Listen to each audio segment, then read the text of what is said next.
Hi, my name is Carrie, and I'm here to tell you today about an event that has totally changed my life. So, as I'm sure most of you have in your own families, my family has its share of hereditary health problems. While it's nothing too serious, it did play a big part in my life growing up and still today. My family's problems are with their backs, so it didn't come as a surprise when I was diagnosed with scoliosis when I was younger.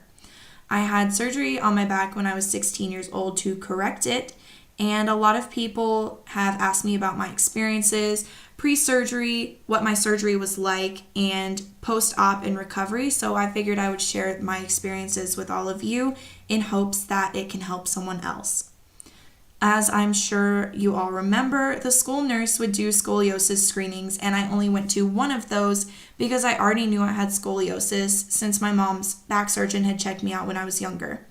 He said that I didn't need to have surgery yet because if I did, while I was growing up, they would have to go in and readjust the rods as I grew, so we decided to wait until I was done growing.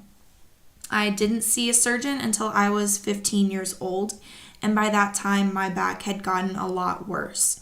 So this is a photo of before I had surgery. So the curve up top was about 82 degrees and the curve on the bottom was about 88 degrees. As you can see, it was pretty severe. So he asked us why we hadn't pursued surgery yet. We told him everything that my mom's surgeon had told us before, and he said that was absolutely false. I could have had surgery, but I was terrified to do it at 16 years old, so I don't think I would have done it in middle school. I had a few more appointments with him, and then I was scheduled for surgery in June of 2012. Now, this is a surgery that normally takes about 4 hours, but I had a lot of complications during my surgery. I lost almost half of my blood and had to have transfusions. They had to wake me up during surgery because they thought they had paralyzed me from the waist down, so they had to make sure I could feel my feet. And also I had to be resuscitated because they had lost me at one point. So my surgery took almost 10 hours. So since I suffered so much trauma during my surgery, I had to stay longer than normal in the hospital. I spent a total of 7 days in the hospital. 3 of those days were spent in ICU, and the rest was spent in a normal hospital room just trying to recover and go home.